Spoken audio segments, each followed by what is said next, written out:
Assalamualaikum warahmatullahi wabarakatuh. Terima kasih sudah klik video ini. Semoga teman-teman semua dalam keadaan sehat walafiat dan penuh dengan berkah. Kali ini aku akan bercerita tentang sahabat Rasulullah yang tidak berkomitmen dan menepati janjinya. Dia meminta diberikan kekayaan, tapi setelah itu dia pun lupa akan janji dan kewajibannya. Mau tahu ceritanya? Yuk langsung aja kita dengerin ceritanya. Jadi teman-teman, di zaman Rasulullah ada dua orang sahabat yang sama-sama bernama Sa'labah. Yang satu bernama Sa'labah bin Abdurrahman dan yang satunya lagi bernama Sa'labah bin Hatib al-Ansyari. Jadi teman-teman dengerin cerita ini sampai habis ya, biar gak salah paham. Karena walaupun nama mereka sama, dua orang ini mempunyai sifat yang bertolak belakang. Cerita ini sendiri aku rangkum dari ceramahnya Kiai Haji Zainuddin Amjad. Kali ini aku akan bercerita tentang Sa'labah bin Hatib al-Ansyari. Dia adalah orang miskin, tapi kemiskinan tidak menghalanginya untuk beribadah kepada Allah. Dia tidak pernah meninggalkan sholat berjamaah di masjid. Di mana ada Rasulullah, disitulah ada Sa'labah. Tapi teman-teman, begitu dia selesai sholat berjamaah, Sa'labah pasti langsung buru-buru pulang. Tidak wirid, tidak zikir, dan bahkan tidak berdoa. Setiap hari selalu begitu. Suatu hari Rasulullah bertanya kepadanya, "Sa'labah, kenapa setelah selesai sholat berjamaah, kau selalu terburu-buru pulang? Apa tidak penting wirid, zikir? Apa tidak ada yang kau ingin minta kepada Allah, sehingga kau tidak pernah berdoa? Apa tidak betah kau ada di masjid?" Lalu Sa'labah pun menjawab, "Ya Rasulullah, maafkanlah saya. Saya bukannya tidak betah berada di masjid. Bukan juga menganggap doa, wirid, dan zikir itu tidak penting." "Lalu kenapa Sa'labah?" tanya Rasulullah. "Saya ini orang miskin ya Rasulullah. Saya dan istri hanya punya satu kain untuk dipakai sholat bergantian.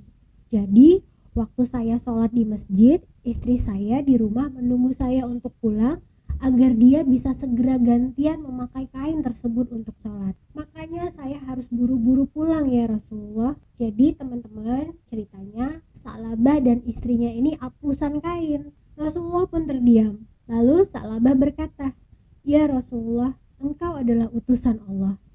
Apapun yang kau doakan pasti akan dikabulkan Allah." "Lalu apa maksudmu Sa'labah?"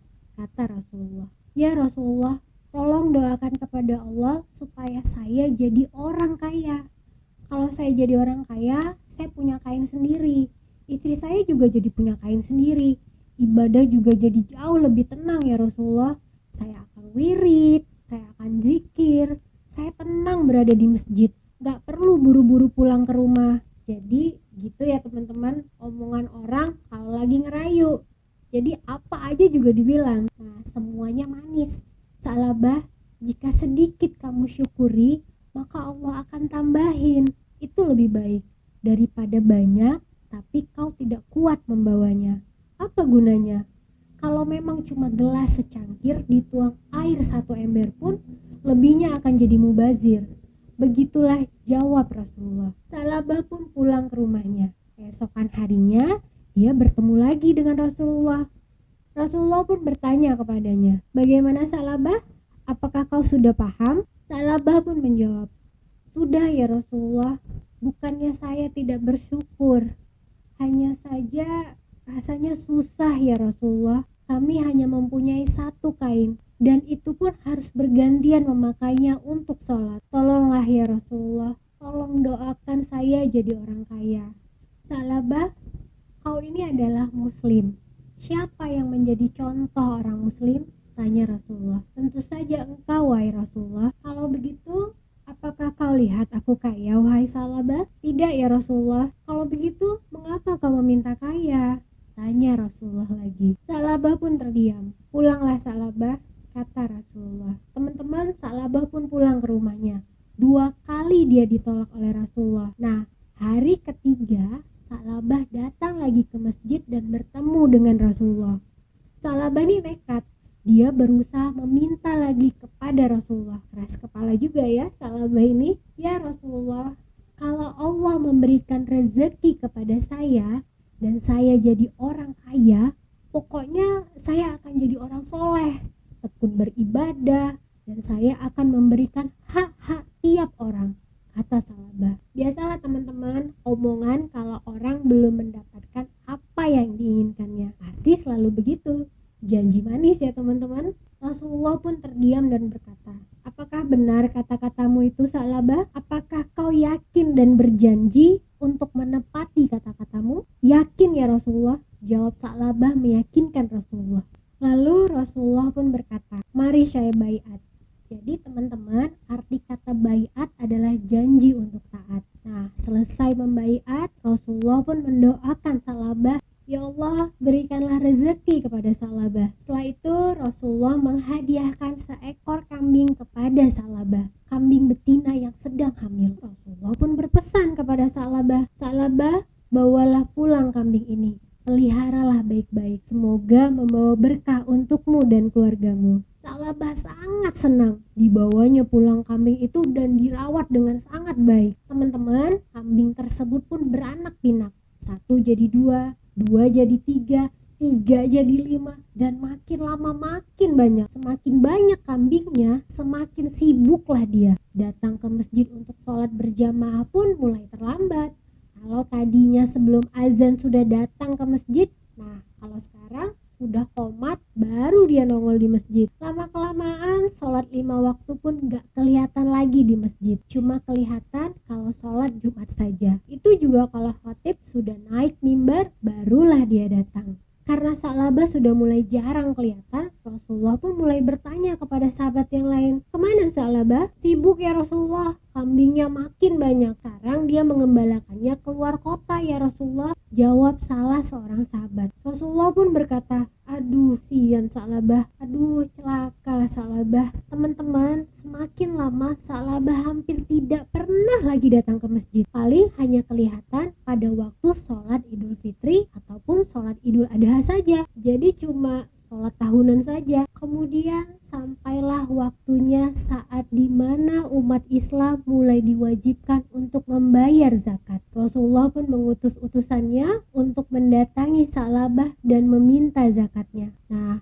ketika didatangi, Salabah ini berkata, ini zihya, saya tidak wajib zakat. Nah, teman-teman, menurut arti bahasa, zihya adalah istilah yang digunakan untuk beban yang diambil dari penduduk non-muslim yang ada di negara Islam. Utusan Rasulullah pun datang 2-3 kali, tapi dia tetap tidak mau membayar zakat. Dan akhirnya Rasulullah pun berkata, cukup, jangan datangi lagi. Sampai kemudian satu hari turunlah ayat yang berisi, di antara mereka ada yang berjanji kepada Allah, kalau diberikan rezeki akan bersedekah dan akan jadi orang baik.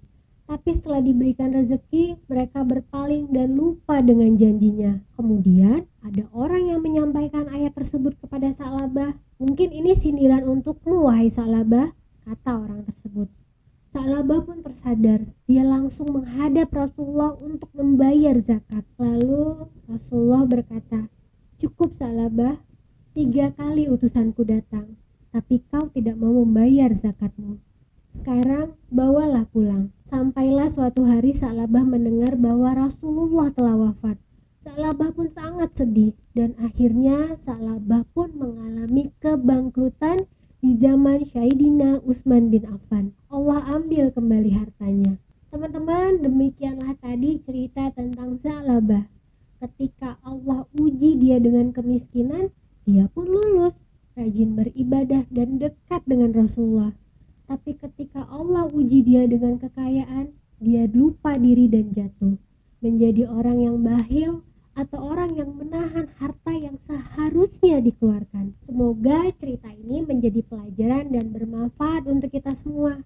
Jangan sampai kita lupa diri saat Allah memberikan banyak rezeki dan keberkahan untuk hidup kita, seperti Salabah bin Khatib al-Ansyari. Sekian dulu cerita dari aku. Kalau kalian suka dengan video ini, jangan lupa subscribe, like, dan share video ini ya.